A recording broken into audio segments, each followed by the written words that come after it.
Hello Pilipinas, magandang gabi sa inyong lahat. Mag-alas 12 na po ng hating gabi ng Sabado at 15 minutos na lang po. At ito po ang pinaka-latest update po at hindi na po ito sa bagyong si Marce. Hindi na tayo mag-final closure doon dahil po binibantay natin yung low pressure area na mabilis na kumikilos papasok sa Philippine Area of Responsibility galing sa Guam. Ito po si LPA 92W. Ito po ay para sa yung late na gabi ng Biyernes, Nobyembre 8, 2024. Tagalog version po ito, pinaglingkod sa inyo ng Typhoon 2000 at ng Naga College Foundation. At bago tayo magsimula, gusto kong pasalamatan ang ating partners, ang Aboitiz Power, Bank of the Philippine Islands Sustainable with You. Yung interested, click lang po ang link dito. Or kapag kayo po ay nanonood sa Facebook channel, meron pong link doon sa description patungo sa BPI Sustainable with You. Ang lokal na gobyerno ng Naga City headed by ang Honorable Mayor Nelson Legacion at ang ating Honorable Congressman ng ikatlong distrito ng Camarines Sur, Congressman Gabby Bordado. At ngayon, umpisa natin ang update. Kumusta na po ang latest sa tatlong LPAs? Kasi kumakalat na yun sa buong social media. Kasi marami na rin mga vloggers at mga weather specialists na nagbibigay ng mga updates na rin. At yung iba naman po ay masyadong alarmist. Isang model lang, grabe na. Okay, ang pinapakita. But dapat yung blended po. Especially pag more than 5 days, hindi pa yan sure. Highly uncertain. And then, ang focus natin is within 5 days. But unahin natin yung si 92W. Samantala, si Yinxing o si Marcel, lumabas na po ng Philippine Air Responsibility. Kanina po ang hapon. At kasalukuyan po, nag-encounter po siya ng malakas na hanging amihan na medyo malamig. Na within the next 36 to 48 hours, ito po ay susubsob pa Timog Kanluran patungo po sa coastal waters ng Central Vietnam at tuluyan na po itong malulusaw bilang isang low pressure system sa loob ng 4 hanggang 5 araw. Okay? So yan po ang magiging last days nitong bagyong si Marce na nagbigay po ng katakot-takot na damage sa area po ng Northern Cagayan, Ilocos sa norte, Apayao, Kalinga, ibang parte po ng Cagayan, pero yung area po ng Santa Ana, okay, yung area ng Sanchez Miro, okay, talaga na-feel nila yung grabing damage. Ganyan din po sa may Burgos, okay, Bangi Farm, yung mga wind farms doon ay apektado rin po sa pagdaan itong bagyong ito. At 165 km bawat oras na lang po ang kanyang lakas. Dumaan po yan dito sa dulong Hilagang Luzon kagabi o kahapon. Kahapon ay grabe po ang hangin, 230. Almost a super typhoon. But ito maliit na bagyong Marce ay palabas na po, nakalabas na.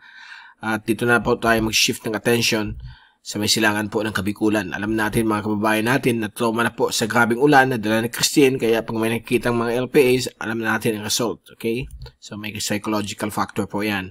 Kahit na ako, pangkaraniwang tao, talagang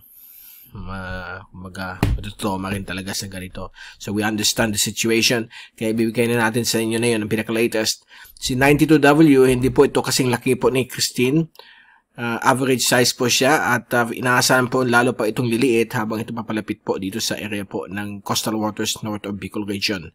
Ang kanyang direction po ay patungong northern or central Luzon at yung American model ay dito po siya dadaan sa may area po ng Infanta o Baler area. Diyan po siya dadaan sa Lunes ng hapon o gabi. Samantala, ang European model, dito naman po sa may Isabela o Northern Aurora. So, yan po ang tracking nitong dalawang computer models. So, because of that, ay magbibigay po itong mga pabugso-bugsong ulan at thunderstorms sa lugar natin. But hindi po, labas po tayo doon sa pinaka-grabing ulan niya. Base po yan sa European model. So, titingnan natin sa mga susunod na 2 araw kung magbabago ang tracking niya. Kasi 3 days from now na lang po ito. So, kailangan maghanda rin po tayo kahit na hindi natin alam kung ano mangyayari kasi mabilis din ang development niya.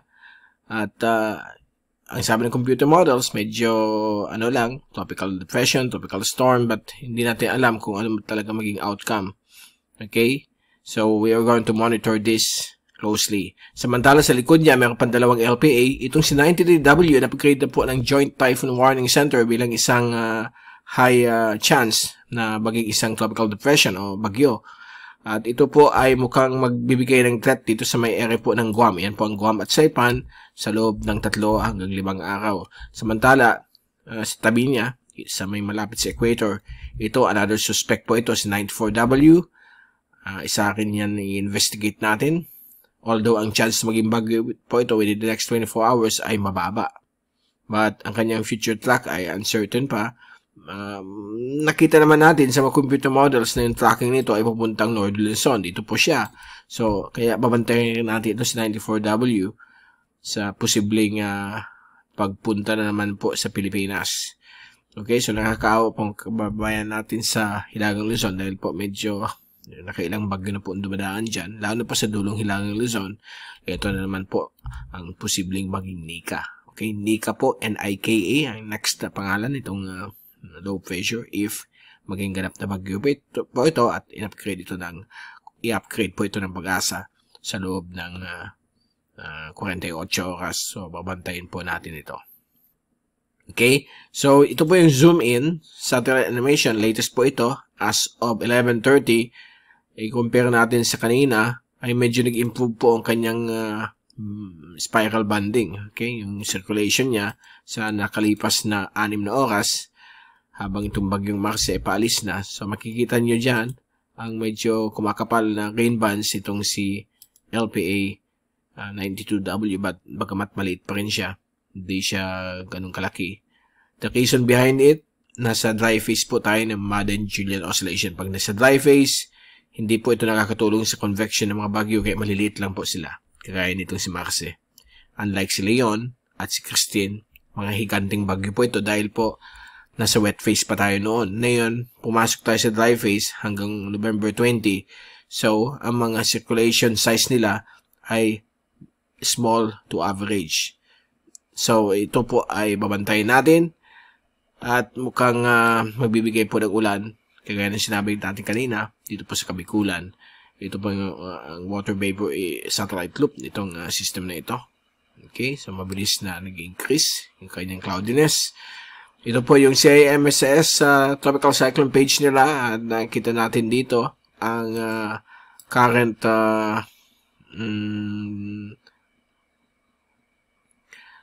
at papakita natin sa inyo dito ang current sea surface temperature mula sa 29 hanggang 30 degrees ang antas ng sentigrado. Talagang mainit po yan. At yung oceanic heat content ay dumadaan po siya. Ito po siya, letter I. So, ito po ay dadaan po dito sa may bahagi nito ng medyo mainit na karagatan. Kaya, all eyes tayo dyan for any rapid intensification. At kung titingnan natin yung deep shear, ito po yung wind shear para malaman ninyo kung gaano kalakas ang hangin sa taas niya. Sa ngayon, medyo low to moderate ang wind shear, kaya hindi naman ito masyadong displaced yung ulap niya.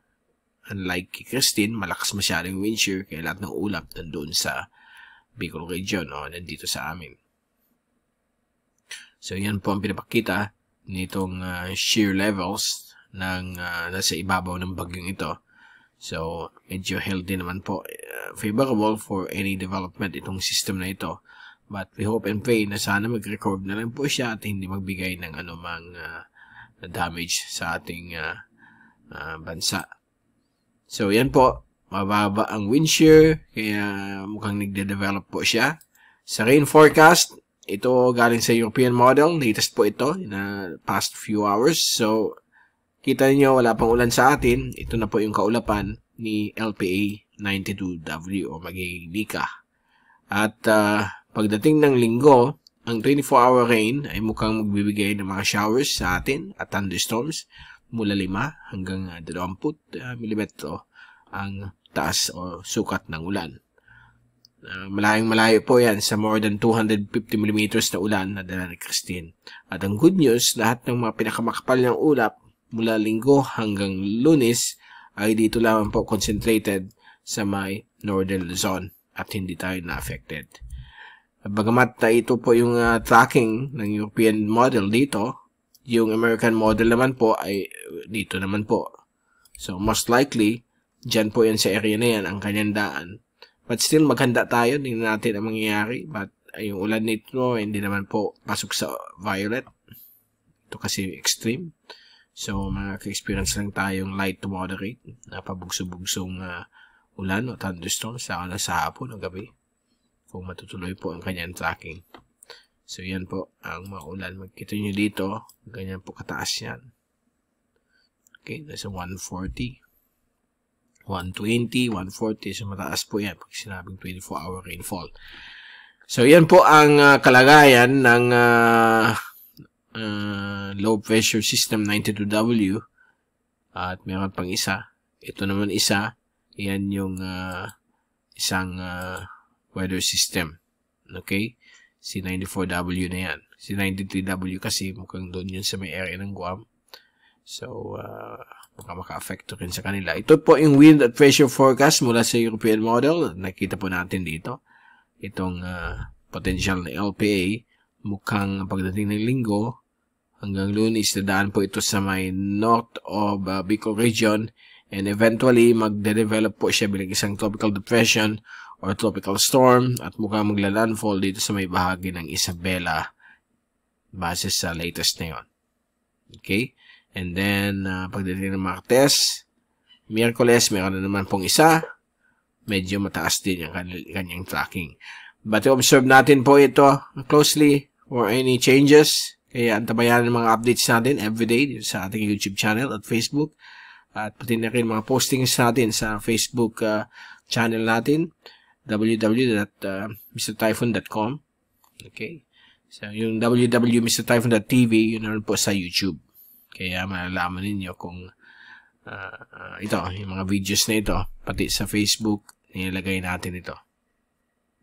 Okay, so let's pray na sana umakyat pa ito at hindi lumaki para yung ulan natin ay hindi masyado.